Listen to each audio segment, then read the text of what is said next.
lay ahead of us in this city of dreams. Ooh, I love this town. Love it like you might love a mother who popped you out on the steps of an orphanage once and now stops you to ask if you got a smoke for her.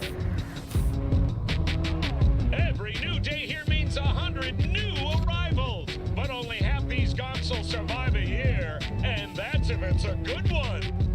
And why do these peeps come to NC? Well, to be street samurai like Morgan, Blackhand, and Waylon Boa Boa. The greater the risk, the bigger the bounty, kids. Or so they say. But you can only be a major league player for so long. The faster you live, the faster you burn out. If you don't get a bullet to the brain first.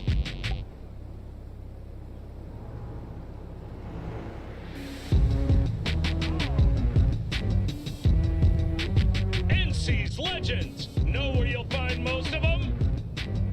The graveyard. Matters not where you're from. Matters not where you start. What matters here is the walk you walk. In Night City, the city of dreams. Cyberpunk 2077 is and was ultimately always going to be a highly controversial game.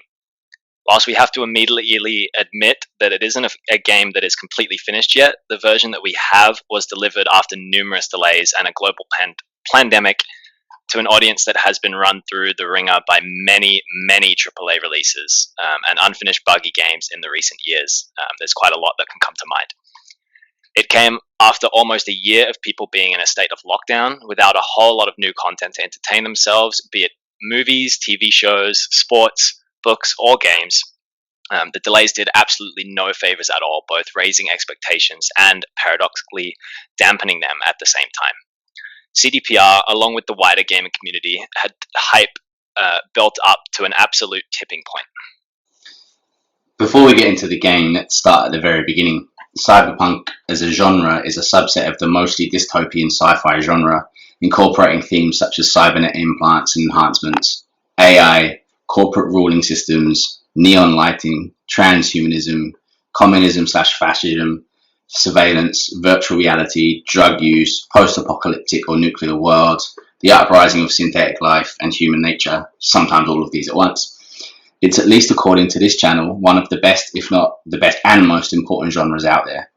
In 1988, which is approximately 10 years into the genre having become established and basically named, and we contend that entries into the genre had occurred as early as the 1920s or before, but just without the name. A gentleman by the name of Mike Pondsmith created a role-playing tabletop game which came to be known just as Cyberpunk, so as the same name as the genre. There have been 3 subsequent iterations or sequels of this game, which have been known as Cyberpunk 2020, which came out in 1990, Cyberpunk v3.0, released in 2005, and Cyberpunk Red, which was released in 2020. Originally coming out during the first real zenith of the cyberpunk movement, where it had again already been called Cyberpunk, and where we had really seen the fusion of dystopian sci-fi setting along with the very popular at the time punk movement. It capitalized on the feeling of the time and built a sort of cult following. I think it's fair to say that it never was or still isn't the most best or most in-depth setting for cyberpunk. With generally one of the all-around weaker laws, it generally hits on most of the themes and trends, as we have already mentioned. Okay, so let's fast forward to 2012. CD Projekt Red had released their first 2 games, The Witcher and The Witcher 2 Assassin of Kings, the latter of which was a converter for many to the Witcher franchise before The Witcher 3 had even come out, which included us as well. It was our first game in that franchise. CD Projekt Red are a Polish video game developer, and The Witcher was also a Polish franchise. It really made sense that they could bring it to life given their love, probably, and close ties to the source material already. However, the Witcher creator, Andrzej Sapkowski, was not without his hesitations and criticisms of some of the decision-making of the CDPR dev team for the Witcher game stories. The problem that CDPR had was that Sapkowski had written a number of books and created a whole world and story arc already, but it was not clear whether he had finished the story yet. Despite the series seemingly wrapping up already, it wasn't totally finished, and he had plans outside the game series on his own. So they went on to do an alternate timeline sequel series, in essence, with some extra character and lore creation that served to build on the books. Some of the issues were around how to make the world accessible and almost learnable and explorable to a new audience, which basically was solved by giving Geralt, who was the main protagonist and the hero or anti-hero, a case of amnesia. This meant that basically fans could, learn about the world through new eyes, because it's not taking place with a Geralt that's infinitely familiar with the world as it is. So you're going on a journey with him, as sort. Once the third game came out and the popularity and quality of it, it kind of had already led to all of the books being translated into English. And then obviously subsequently, a year or so ago, a Netflix series basically coming out, which was remodeled on the books themselves, but the main character, played by Henry Cavill, was kind of based on the Geralt of the games. And this really had brought The Witcher to a much wider audience. So back to 2012, CDPR quietly announced that they have a license to bring Pondsmith's Cyberpunk tabletop RPG to life in a video game, with Pondsmith himself actually working on it with the CDPR dev team. This announcement goes a little bit under the radar, and the development is not intensively started yet, as CDPR was still working on The Witcher 3. Cut to January 2013, and an early teaser trailer was released, which I'm sure a lot of people have seen. After The Witcher 3's success especially, anticipation slowly started to build amongst gamers and CDPR fans alike. Due to the quality, size, and overall feeling of The Witcher 3, plus the best 2 DLCs ever released in all of gaming, and I will fight anyone who disagrees with that, gamers came to trust and believe in CDPR. And this really started to ramp up even more and hit wider and wider audience come E3 2018, when more trailers were being released, including into E3 2019, when a 45-minute playthrough was released. And then after this clip, out comes Keanu Reeves, whose character, Johnny Silverhand, was obviously featured at the very end of that clip, to roars, cheers, and just a crazy atmosphere. And, again, this was just fresh off the highly successful release of John Wick 3. And Keanu himself was kind of enjoying his own maybe third or even fourth career renaissance. But he was announced as an in-game character, and they did a whole talk. This took basically Cyberpunk to a mainstream audience big time. It went viral, hype and expectations started to skyrocket, and it really went beyond belief. To top this off, in November 2019, so just a few months after the E3, Tesla and Elon Musk actually unveiled their heavily anticipated Cyberpunk-themed Cybertruck, which then fed even more into the mainstream hype and demand for the game. The game was slated originally for a March 2020 release, and at the start of 2020, this was dominated by reports of a virus starting to spread, and without wanting to talk about that, obviously in our video, many of us in the Western world went into social restrictions, and what to this channel at least seems like a real-life dystopian, authoritarian beginnings of a real-life cyberpunk world. But already that January, we had heard the announcement that it was going to be delayed by 6 months, and this was to September in 2020. This channel even released a video stating that we were okay with this release schedule being moved back, as it must have meant that they were making sure that it was perfect and finished and ready for launch. This was indicative of the trust that we had and have in CDPR, but cut to between then and September, and it had already been delayed again for a further 2 times, eventually settling on a December 10th release date. We have to talk briefly about a couple of other high-profile game launches in 2020 as well, just to really tell the story. First, we had the release of the remake of Final Fantasy VII, which is actually a really, really cult-following Cyberpunk classic. Not only is it probably the best Final Fantasy game, but it really is a cyberpunk setting, which again feeds into this. The launch kind of fell fairly flat with original fans, and certainly for myself and this channel, the remastered version of the original was actually still the preferred option. Then we had a mid-year release of The Last of Us Part 2, which we haven't talked about much on this channel despite loving the first game for deliberate reasons, but we will get to that in due time as well. And it instantly became one of the most partisan and divisive game releases of all time. Again, as mentioned, we loved the original game. but neither of us have actually gone close to even playing that game yet, so we will, and when we do, you'll hear from us. Then we can come to the fall for you American audience members, or autumn releases by Ubisoft and Insomniac Games. Starting with Insomniac, we had Spider-Man Miles Morales, which in short had mixed reviews, but the overall sentiment is that it didn't really warrant a full-price game release, and should have instead been a lower price or a DLC content for the first game. Then we had Watch Dogs Legion, which again was a disappointment for a great number of reasons, and definitely didn't really add to the cyberpunk genre at all. And then on November 10th, which was ironically the exact slated release date for Cyberpunk 2077 at one point, which was another game with a lot of hype, but which seems to have had everyone immediately stop talking about it, which has started to sort of wither away in a very, very short space of time, which was Assassin's Creed Valhalla, I believe. And then the gaming world, along with most of everyone else as well, because this is sort of a mainstream game at this point, short of patience and feeling used and abused, not just from this year, but for at least half a decade or more by developers and publishers. This was supposed to be the great end of the year, and by the time that we were done playing Cyberpunk, we would have been out of lockdown and everything would have been back to normal, and everyone was hoping that CDPR would be the ones to usher in a new era of gaming, where, being honest, providing a finished game with great content and actually decent DLCs would come back to the fore, and gamers would be respected, would respect the art, especially the craft and the creation of a masterpiece in gaming would be valued again. However, this game would be released unfinished, full of bugs, broken promises, and without the current, or last, I guess, generation now in mind. Much of the talk was around how the PS4 and Xbox One versions were an afterthought in the initial release aftermath, and that was probably true. However, the only way you can currently get your hands on the PS5 or Xbox Series X was if one fell off the back of a truck, it seems. So you had most people playing on PS4 and Xbox One or PC.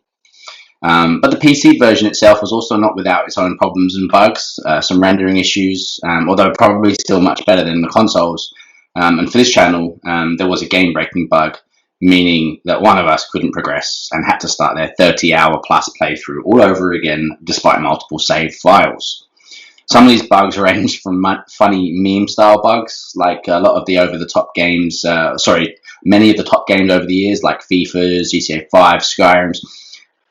But some of the other bugs were just sheer, bloody, annoying, game-breaking ones. Mostly they were just funny, and for the most part they did seem to be fixable after some patches, or at least enjoyable and not a huge problem. So what did we want from this game? Well, first and foremost, we wanted a great cyberpunk RPG, and for the most part we did actually get this. The setting of Night City is, overall, a very iconic dystopian cyberpunk setting.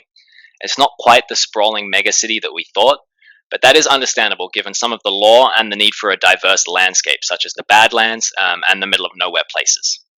Night City ticks most, if not all, of the boxes we wanted for a setting, even if, more on this later, it wasn't quite what we were hoping for. In V, we had a customizable character from his or her hair down to his or her toes, genitalia included. This naturally came with some unfounded early criticism from the same circles that seem to criticize anything these days. You all know who we mean. But overall, this is an incredibly exhaustive character creation, and even the choice of the background actually does have a far more profound effect on dialogue, story, and some possible outcomes than many have given it credit for. We had a real game and world-changing choices that required putting down the controller and really thinking about the possible consequences. This is absolutely what we want from any RPG. Not all of them hit the mark or really inspired as much care as in some other RPGs, but some really were quite gut-wrenching in terms of the choices that you could make.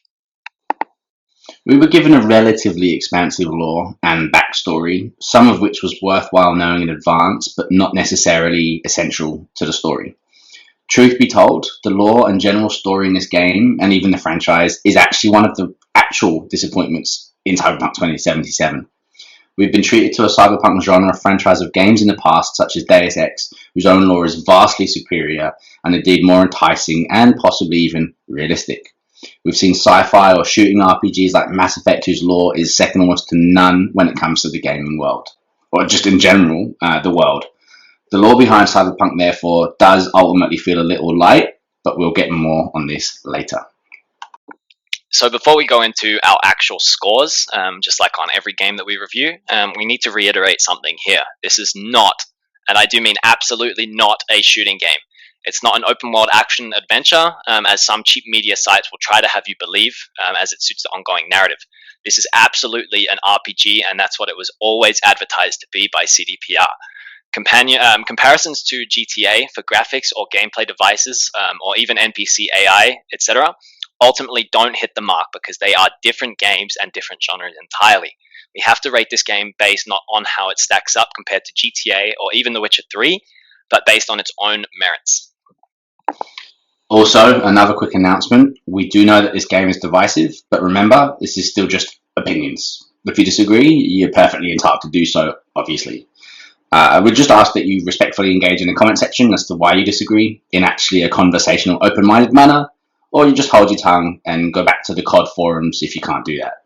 There's a good 11-year-old boy. Right, now that that's out of the way, let's let the adults talk numbers. So we'll go straight into our first piece right here, which is the graphics, and I think we've both sort of come to a conclusion as 7 straight off the bat with our first category, and we already have a really, really hard score to give. Not only does this score change depending on what platform and console generation you're playing on, but even within that platform, it really can change. For the most part, the graphics would have warranted at least a 9. However, there are enough fallbacks to mean we have to peg it back a few notches and couldn't, in all integrity, score it as high as that. There are moments of pure beauty with amazing looking neon signs and great facial features conveying some real emotions during conversations. But then there are times where the rendering struggles to catch up and the person you're talking to is just a faceless wreck.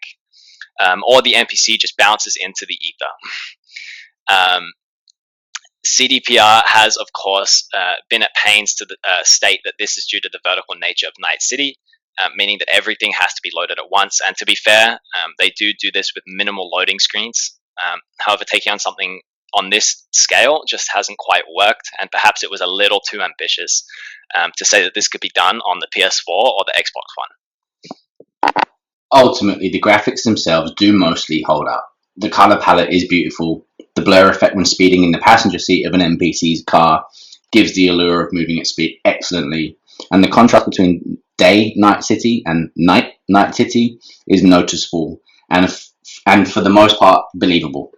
Night City really is a gorgeous work of art, and if you could take a snapshot in time of it, like just a screenshot, it could be just beautiful.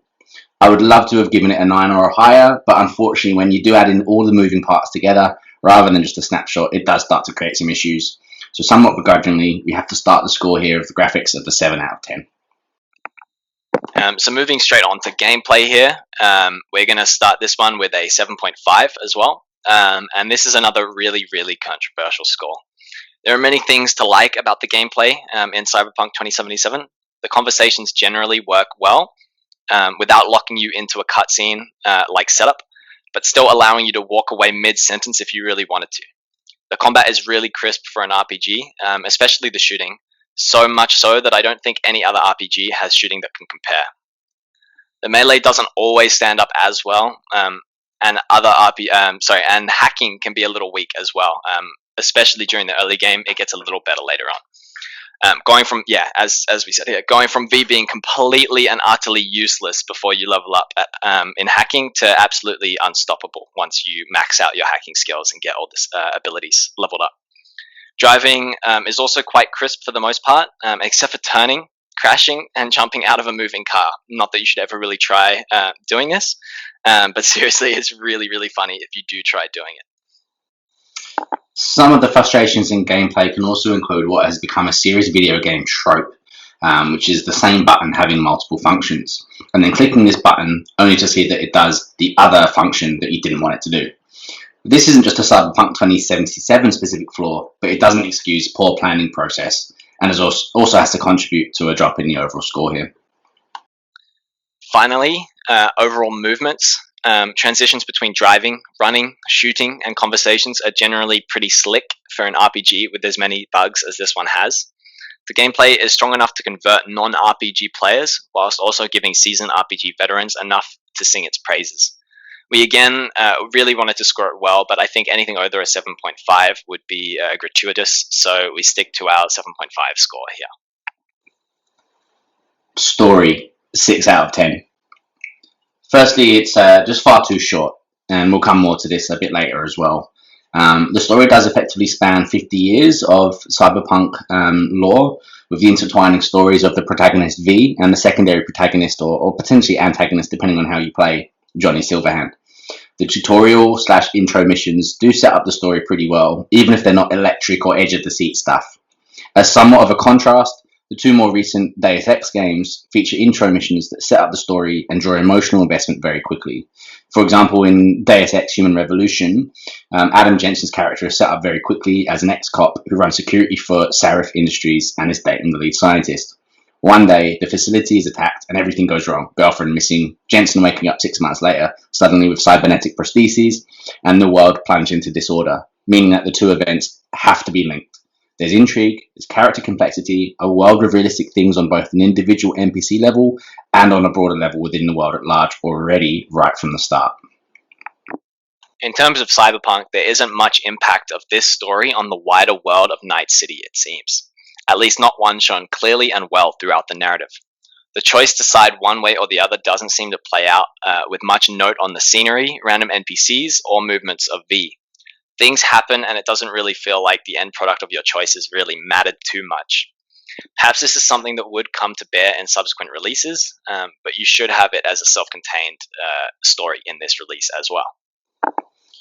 To give another example, Mass Effect was a game series that perfected the art of choices, having a directed impact on both the game you were currently playing and in the sequel or sequels from there. For example, the choice of what to do with the Rachni Queen in the first game directly affects your relationship with some of your squad in the game and with some of your superiors in the game, but also comes back to haunt or save you in the third installment, for example. When you have choices that don't really impact on the game you're currently playing, they do lose meaning and they garner apathy. So, because if something doesn't matter, why should we care? Yeah, so more on that. Whatever you do, Adam Smasher will be your final boss. This, to me at least, seems to be a bit of an anticlimax. Smasher is the archetypal sub-main boss, the one that you have to get through in order to get to the actual final boss. He's a cool antagonist and all, but he wasn't built with any real need to be the final boss, at least not for V.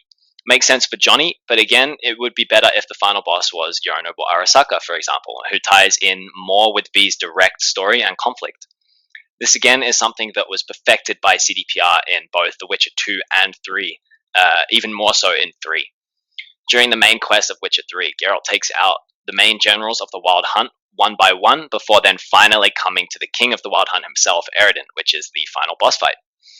It is a systematic approach by taking down a big enemy and builds in both suspense and satisfaction for when you finally slay Eredin himself.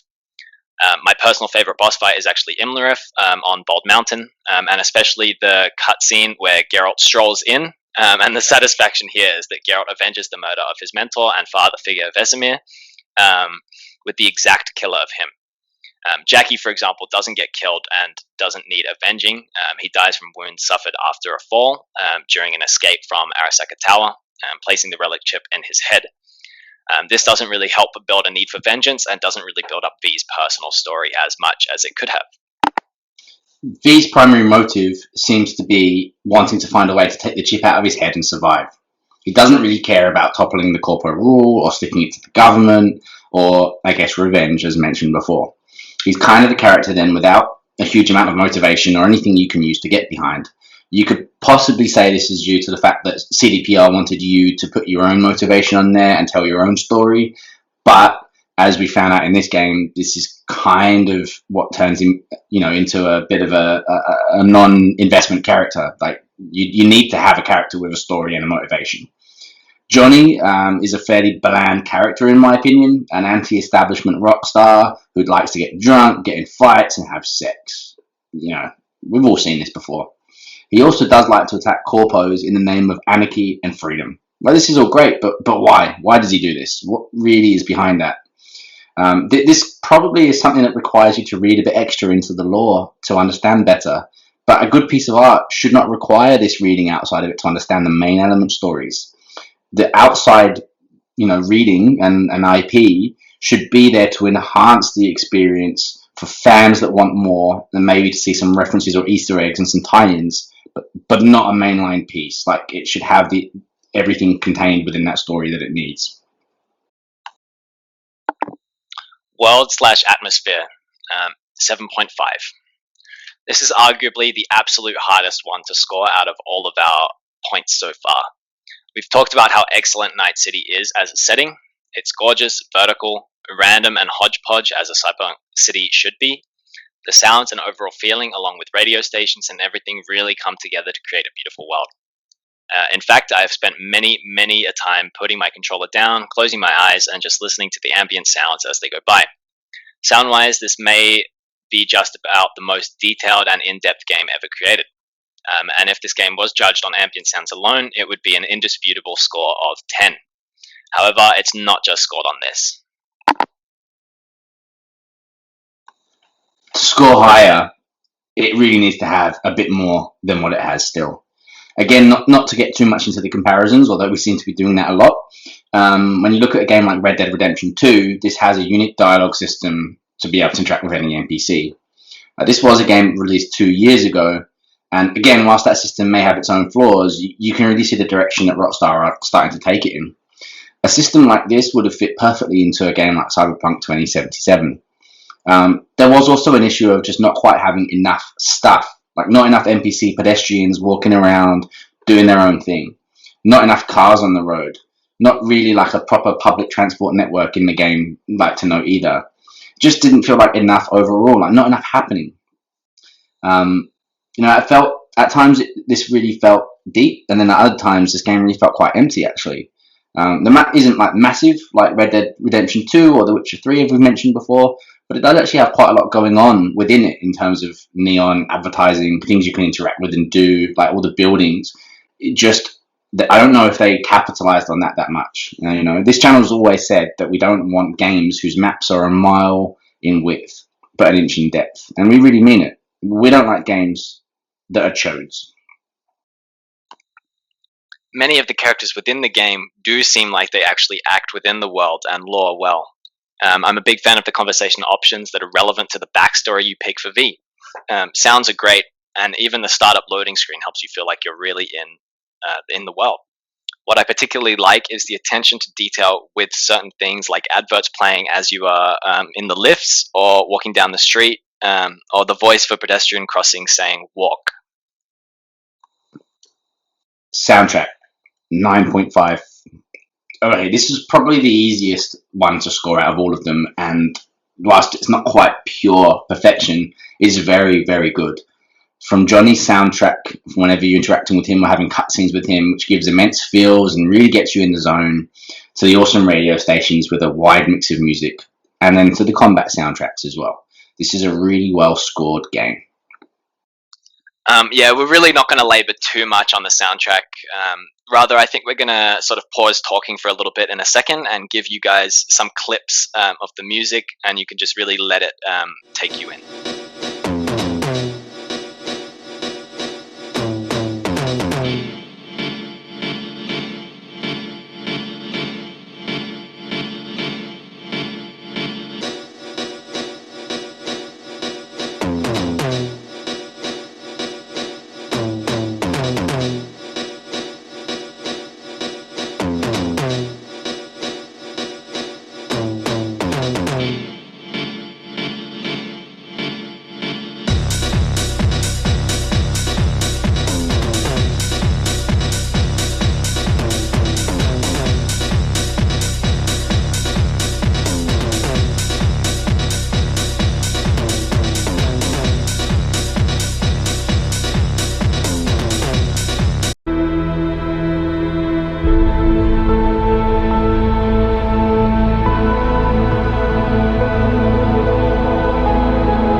Overall immersion, 3.8.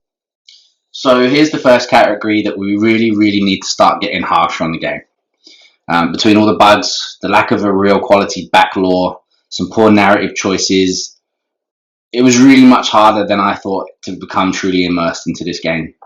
It was easy to become immersed in so many other RPGs over the years, like the Witcher games, the Mass Effect series, Skyrim, Fable, and many more. They all pulled you in and had you feeling like you were part of the game. As mentioned in our part 1, and earlier in this very review, many of these past games that have earned all the plaudits have also had bugs and glitches which were for the most part laughed off and laughed with, but for some reason that hasn't really been able to happen here. It's not all the fault of Cyberpunk 2077, and specifically CDPR though. Again, as mentioned, this was probably just the straw that broke the camel's back when it comes to how devs and publishers have treated games over the years. However, when you take on a project like this, you do need to do better before you release it to everyone in the public. Wow factor, 4. They probably used up all of their wow factor on Keanu Reeves being announced at E3 2019, or possibly on some of the pre-launch trailers that never quite looked anything like the finished product. I didn't have the same feeling when launching this game through my PS4, having the loading screens come up, and everything else didn't quite hit me in the feels. Normally with a new release like this, I'd be on the edge of my seat without being able to wait to put it on and get playing. In the first few days of playing, I would be thinking about it and making plans of what I would do even when not playing it. I just didn't ever quite get that this time around. It feels like I'm waiting for something, but what is it? I'm not sure. Maybe it's that I'm waiting for the updates to patch out some of the bugs, or maybe it's for the DLCs to expand the game. But either way, I just felt like the overall wow of this game just wasn't quite there. Don't get us wrong, there are some genuine wow moments. The overall look and feel of Night City is very wow at times. Some of the combat and shooting feels wow as well. But wow factor is about more than a couple of impressive aspects. What we are after is the intangible feeling you get from opening the case to see the disc and smelling the booklet, to starting up and seeing the loading screens and the main title screen. To give the comparisons, when you turn on GTA 5 with that long ass loading screen, does it help to build your anticipation? Or even Spider-Man PS4 with the OST and the title screen? Or even how about the first Mass Effect or Detroit Become Human? All these are factors that create the wow factor.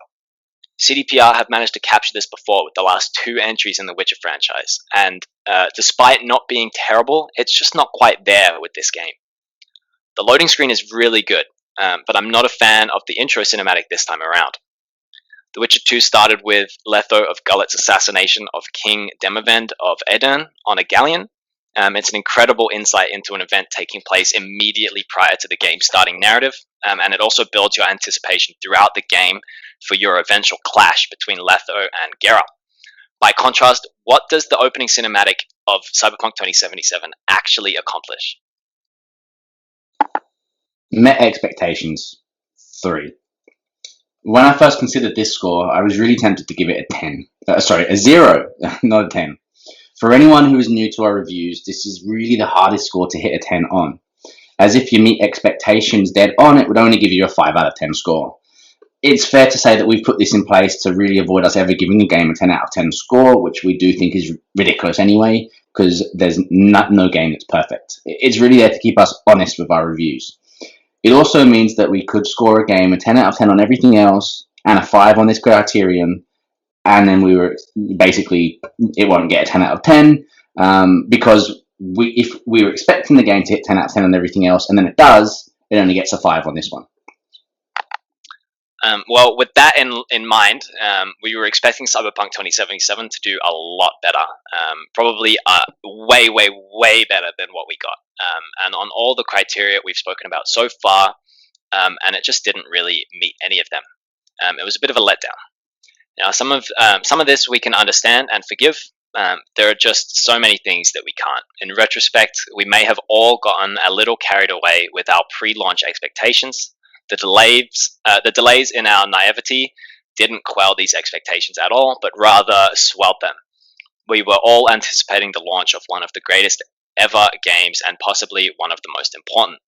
We didn't get that, and I can give a 3 and not a 0. However, due to the fact that many of the expectations we had were in fact met, and I think that's a thing a lot of people are forgetting. Some of them were met, just many of them were not.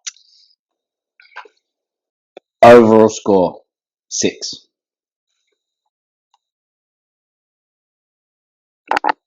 Cyberpunk 2077 was a highly ambitious game that tried to do too much and ended up not doing enough.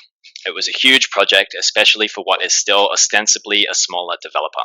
Let's not forget, CDPR has only around 800 total employees, compared to Rockstar's 2,100, Square Enix's 4,600, Activision/Blizzard's 9,200, and Ubisoft's whopping 1,800 employees. There was an insane amount of 18,000, sorry, yeah. There was an insane amount of pressure placed on CDPR's shoulders following The Witcher 3 and even the trailers for Cyberpunk. Some might see this in a more cynical way and claim that this was the result of deliberate lies and false promises. I think that the promises were genuine, but the execution was indeed lacking. For me, this has been more reminiscent of Fable 2 under Lionhead and Peter Molyneux, rather than a deliberate ploy to shaft any gamers. They took on more than they can handle, and the end product is clearly evident of this. The story is too short, the characters are not quite well fleshed out enough, the side missions, whilst good and world building, sometimes fell flat, and the graphical bugs were highly frustrating. Some of the omissions from Night City won't always immediately be apparent, but when you notice them, it's really hard not to notice them again, such as not having a distinct public transport set up in this world, or even simply not enough traffic or NPCs just going about their days, as mentioned earlier. It's not that it can't be explained, but fantasy setting RPGs just don't have these problems. They are set in the past when buses, trains, and light rails didn't exist, and when the world's population was considerably smaller. And to maintain this, generally they keep the size of the cities and settlements downsized too. Actually, The Witcher 3 did actually do this pretty well with the largest city in that game, called Novigrad, where you really felt the medieval hustle and bustle beautifully. Usually what happens in fantasy RPGs in cities is that they have the ambient sounds to make up for the actual physical lack of stuff in what a city might be, and it sort of makes up for it. A cyberpunk setting for a game, especially in a city like this, is really, really tough. Ultimately, a city like this one, set in the year that it was, would probably have people everywhere. There would probably be relative gridlock, and public transport would 100% have been pushed right through the wazoo. That is unless it was set in a post-nuclear apocalyptic city like Neo-Tokyo in the 1988 Akira anime, and this would potentially be a way to have solved that issue. The rendering of NPCs' faces is definitely a problem, and an often frustrating one as well, but one that has shown up in games forever. It does show up in this game just a little bit too often for my liking, but it is an easier problem to forgive. The physics of cars, however, I find a lot harder to forgive, or even the way NPCs can fly in the air or disappear when they feel threatened by you or get stuck in elevators, or how police can spawn behind you when you commit a crime. Even often doing so when you're in a completely deserted area like a dock. CDPR has built a strong and trustworthy reputation amongst its gaming fans, based on really just 2 games and 2 DLCs, ultimately, not counting the first Witcher. But they were so strong and so well loved that some gamers, including this channel, had started to put them on an equal footing with developers like Rockstar. Admittedly, this was probably premature, but they just had some of the same traits. They both had obsession in the craft, and not just to sales alone. They took their time over releases, 5 years, 3 years, 18 months, and 4 or 5 years being the gaps between games. That's really Rockstar-like. They didn't and haven't ever caved from so-called social justice pressures, and so have drawn the ire of those mobsters ever since, just like Rockstar have. But they are ultimately not experienced enough to have handled the pressure like Rockstar have done. So just to go back to it one more time, the same people that criticised both the developers in the immediate build-up and launch to Red Dead 2 and Cyberpunk 2077 for both crunch and working conditions. Both games and devs have had some kind of ist thrown their way, be it racist, sexist, or whatever it may be. But in 2018, Rockstar managed to shrug this off. They released the game exactly when they said they would. They produced a game of real quality, and the hysteria was soon over because they didn't respond to it. The focus was on the game. CDPR have obviously become quite flustered this year as the pressure has mounted. Nobody could have predicted that the virus would keep everyone bored at home and create a pressure cooker like it was, and whilst it probably didn't help, CDPR ultimately wilted under the pressure. And look, no game is perfect. This channel even scored Red Dead Redemption 2 a 7.9 out of 10. We haven't scored a single game above a 9 so far on this channel at all. With that in mind, a 6 out of 10 for us is by no means a bad score. It means it's a good, playable game. It's probably still the strongest release of 2020, but admittedly that's not really saying a lot. Ultimately, Cyberpunk 2077 is really not a bad game. Not even close to being a bad game. It's objectively a good game.